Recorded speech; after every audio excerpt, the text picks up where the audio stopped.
हमारा तीसरा कि प्रधानमंत्री जी ने आज तक मणिपुर के मुख्यमंत्री को बर्खास्त क्यों नहीं किया। आपने गुजरात में जब निर्वाचन आए, गुजरात में जब आपको अपनी राजनीति करनी थी तो गुजरात में मुख्यमंत्री बदल दिए, एक बार नहीं दो बार। उत्तराखंड में निर्वाचन आ रहे थे तो उत्तराखंड में एक बार, दो बार, तीन बार, चार बार शायद आपने मुख्यमंत्री बदल किए। त्रिपुरा में निर्वाचन आए तो त्रिपुरा में भी आपने निर्वाचन आपने से पहले अब मुख्यमंत्री को बदला। मणिपुर के मुख्यमंत्री में ऐसा क्या आपने विशेष आपका आशीर्वाद आप दे रहे हैं, जिन्होंने खुद कबूल किया है कि आज मेरे कारण एक इंटेलिजेंस फेलियर हुआ है। ये तीन सवाल हैं सर, और शायद इन तीन सवालों का तीन उत्तर भी है। प्रधानमंत्री मोदी जी मणिपुर पर क्यों मौन हैं, शायद उस प्रश्न का उत्तर भी तीन है। पहला उत्तर कि प्रधानमंत्री मोदी जी को कबूल करना पड़ेगा कि उनकी डबल इंजन की सरकार, उनकी सरकार मणिपुर में व्यर्थ हो गई है, विफल हो चुकी है। इसीलिए आज मणिपुर में 150 लोग मरे, लगभग 5000 घर जलाए गए, लगभग 60,000 लोगों आज शिविर में हैं, लगभग 6,500 एफआईआर है।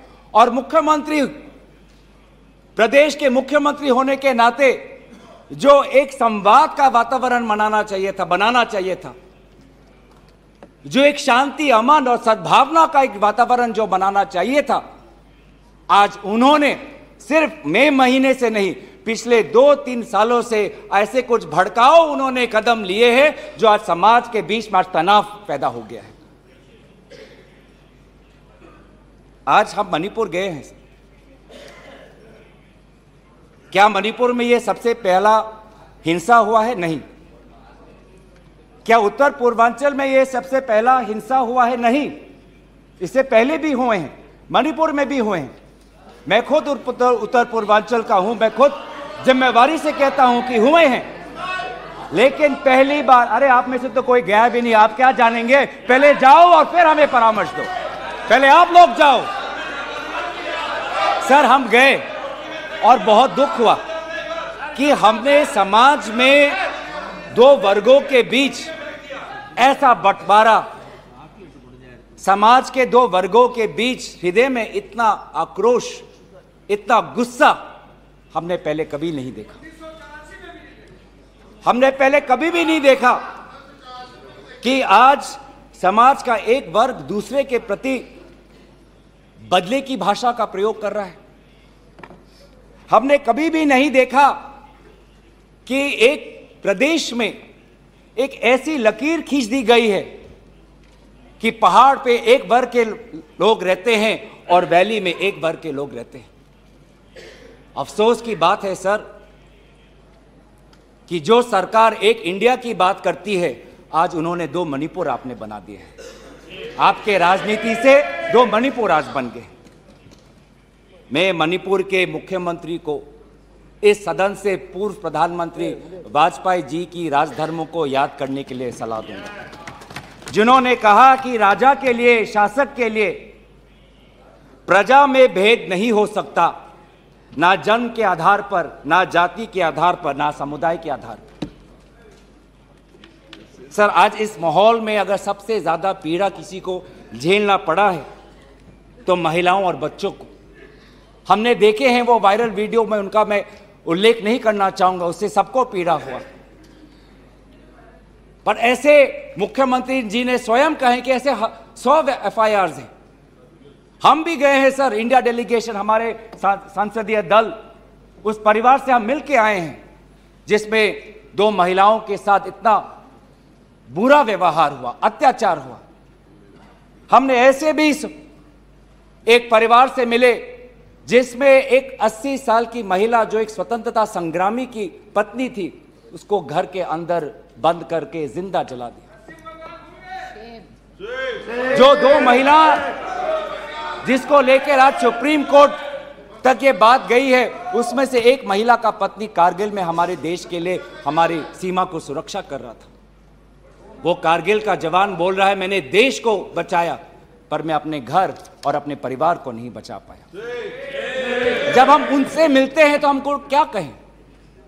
आप लोग कहते हैं हम फोटो ऑप करने गए थे। सर, दुख के समय में संवेदना उनको देने गए थे। आज महिलाओं बच्चों के साथ आऊंगा, अब सारे बातों पे आऊंगा, सब पे आऊंगा। धर्मीय जगह को भी बख्शा नहीं गया। धर्मीय अनुष्ठान पर भी आज भीड़ घुसी और उसका असम्मान किया। आज इंटरनेट नहीं है।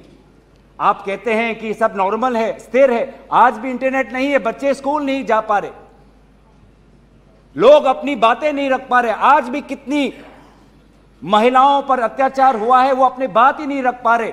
वो तो वीडियो वायरल हो गया, नहीं तो मुझे लगता था कि आज तक प्रधानमंत्री मोदी जी मौन रहते अगर वीडियो वायरल नहीं होता। पर ऐसे हजार से ऐसे अत्याचार हुए। लेकिन वहां के मुख्यमंत्री क्या कहते हैं? अभी ड्रग्स के ऊपर वो बोलते हैं कि ये सब ड्रग्स के लिए हुआ है। अध्यक्ष महोदय, बहुत गंभीर पूर्वक मैं ये बात अपने आपके समक्ष सदन में रख रहा हूं कि मणिपुर के मुख्यमंत्री के कार्यालय से जब एक ड्रग माफिया के बड़े नेता को वहां की पुलिस ने पकड़ा तो मुख्यमंत्री के दफ्तर से फोन गया कि उस ड्रग के माफिया को बचाओ, रिहा करो। और वो ड्रग का माफिया कौन था? वो ड्रग का माफिया आप ही की दल के ऑटोनोमस डिस्ट्रिक्ट काउंसिल के चेयरमैन थे, जो वहां पे जब इटोचा सिंह को पकड़ा गया, लोयांग नांगबंग इटोचा, जब इस व्यक्ति को पकड़ा गया तो मुख्यमंत्री के दफ्तर से फोन गया कि इसको रिहा करो। और ये इटोचा कौन है? वहीं के राज्य सरकार के पीएचई मिनिस्टर सुशील द्रो के भाई हैं। आज ये इन सरकार राज्य में ड्रग्स की बात करते हैं, ड्रग्स के साथ मुख्यमंत्री महोदय के दफ्तर का ताल्लुकात है। ये बात मैं नहीं कर रहा, वो पुलिस अफसर जिनको इनकी राज्य सरकार ने मेडल दिया, वो आज वो बात कर रही है कि ये सरकार ने मुझे मेडल दिया और यही सरकार मुझे ड्रग्स से जुड़े हुए इनके दल के नेताओं को छोड़ने के लिए कह रही है। उन्होंने अपना मेडल वापस कर दिया राज्य सरकार। पॉपी फार्मिंग की बात करते हैं। आज आपका ही narcotics and affairs of border NAB ये कहता है the scale of poppy plantation in Manipur has spread across 15,400 acres of land in the hills between 2017 and 2023। 2017 में आपकी सरकार आई थी।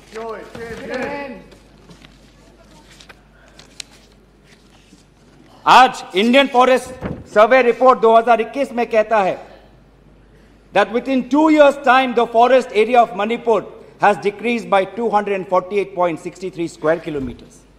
ये आपके सरकार के नजर के सामने वहां के जंगलों को काटा जा रहा है और पॉपी फार्मिंग को बढ़ावा दिया जा रहा है।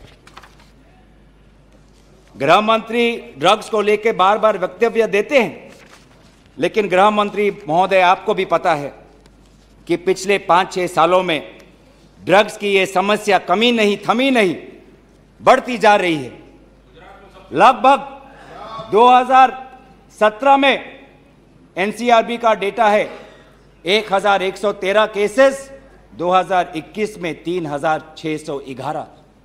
तो ड्रग्स की समस्या आज बढ़ती जा रही है। तो कहीं ना कहीं प्रधानमंत्री जी चाहते हैं कि वो मौन रहे ताकि उनकी राज्य सरकार की छवि धूमिल ना हो, क्योंकि उनको छवि से लगाव है। चाहे लोगों पे अत्याचार हो, ड्रग्स की समस्या बढ़ी हो, ये उनके लिए महत्व नहीं रखता। पर जैसे कि मैंने कहा कि उनके मौन रहने का कारण 3 है, अभी तो मैंने सिर्फ एक कारण का उजागर किया। और दूसरा कारण यह है, और बहुत मैं सम्मानपूर्वक ये बात कहना चाहता हूं, दूसरा कारण प्रधानमंत्री मोदी जी का मौन रहने का यह है कि आज भारत केंद्र सरकार का गृह विभाग और राष्ट्रीय सुरक्षा सलाहकार आज विफल हुए हैं। क्या हो रहा है मणिपुर में? 5000 से ज्यादा हथियार आज लोगों के हाथों में है। लगभग 35 पुलिस स्टेशंस में भीड़ वहां जाकर वहां से हथियार अपने साथ ले जाते हैं। कभी आप जितने भी राज्यों का आपने जो उजागर किया है, कभी ऐसी स्थिति देखी है कि 2 महीनों में एक भीड़ पुलिस थाने में जाकर, पुलिस ट्रेनिंग कॉलेज में जाकर वहां पे जो हथियार है वो लेके जाती है? क्या क्या हथियार ले गए हैं? क्या क्या हथियार लूट के ले गए हैं? INSAS rifle, AK-47, light LMG light machine gun, self loading rifle, SMC, motor, grenade, bullet proof jacket, 6 lakh ammunition, 6 lakh गोलियां आज लोगों के बीच में है। कि यह राष्ट्रीय सुरक्षा का मामला नहीं है? कहां है राष्ट्रीय सुरक्षा सलाहकार? ये जो बंदूक है, ये जो गोलियां हैं, किस पर चलाएंगे? ये गोलियां हमारे भारतीय सेना के नौजवानों पे चलाएंगे। ये गोलियां मणिपुर के पुलिस पर चलाए जाएंगे। ये गोलियां मणिपुर के निहत्थे लोगों पर बरसाए जाएंगे। क्या क्या आपने आज ये जो हथियार है सिर्फ मणिपुर तक सीमित नहीं रहेंगे सर। लगभग ये जो 6 लाख एम्यूनेशन है, गोला बारूद है, AK-47, ये तो युद्ध के हथियार हैं, ये युद्ध के अस्त्र है। ये सिर्फ मणिपुर तक नहीं सीमित रहेंगे, ये आज उत्तर पूर्वांचल में भारत के अलग अलग जगह में ये हथियार जाएंगे और भारत के समाज को आज अशांति का वातावरण बनाएंगे। तो क्या कर रहे हैं आप? आज दुख की बात है कि अभी मुख्यमंत्री पहले तो समाज पर दोष ठहरा रहे थे, अब मुख्यमंत्री, मणिपुर के मुख्यमंत्री केंद्र सरकार और असम राइफल्स पे आज निशाना साध रहे हैं। आज ही हमें सुनने में मिला कि असम राइफल्स, जिसको जिम्मेवारी दी गई है देश को, लोगों को बचाने के लिए, उनको हटाया जा रहा है। मुख्यमंत्री के घर के जो विधायक हैं, मैं उनका नाम नहीं लूंगा, वो पूछते हैं कि इतने हथियार कहां से आए? क्या कर रही है केंद्रीय शासित सुरक्षा दल? ये असम राइफल्स किसके अनुसार काम करता है? ये असम राइफल्स गृह विभाग के मंत्रालय से इनको निर्देश दिया जाता है। तो एक ऐसी व्यवस्था बन गई है मणिपुर में कि मणिपुर के पुलिस आज असम राइफल्स के जवान पर उंगली उठा रहे हैं, असम राइफल्स के जवान आज मणिपुर के पुलिस पर उंगली उठा रही है। ये बना है 21वीं सदी के भारत में। ऐसे हम समाधान कर रहे हैं पिछले 3 महीनों से। आज सुप्रीम कोर्ट ने जो जांच कमेटी बैठाई, उससे साफ साफ साबित होता है कि सुप्रीम कोर्ट ने भी आज केंद्र सरकार और राज्य सरकार के जो काम है उसको स्वीकार नहीं किया है। आज इसीलिए कमेटी बैठाई गई। मैं पूछना चाहूंगा कि गृह मंत्री, आपने एक 51 मेंबर्स का कमेटी बैठाया, कितने बार वो कमेटी बैठी? आप 3 दिन थे, आप वहां पे गए, 51 आपने एक पीस कमेटी बैठाई, अच्छी बात है, लेकिन वो कमेटी आज तक असफल रही। गृह मंत्री ने कहा कि मैं 15 दिन बाद में आऊंगा, पर गृह मंत्री 15 दिन हो गए हैं पर मणिपुर में दिखाई नहीं दिए। जब एक suspended insurgency group UKLF, united Kuki liberation front का चेयरमैन SS हाउकिप लीगल बयान में, एफिडेविट में यह बात कहता है कि भाजपा ने 2017 और 2019 के निर्वाचन में एक उग्रपंथी संगठन का उन्होंने सहयोग लिया। एक लीगल एफिडेविट में यह बात लिखा है। यह है इनका राष्ट्रवाद, यह है इनका राष्ट्रवाद। जो राष्ट्रवाद देश की अखंडता को आज सत्य के दांव पे आज भूल चुका है। यह राष्ट्रवाद है कि जो आज देश की अखंडता के साथ खिलवाड़ कर रहा है। आज उत्तर पूर्वांचल में आपके बड़े बड़े जो भी बातें हैं सारे अभी तक नाकाम रहे। एनआरसी की बात करते हैं,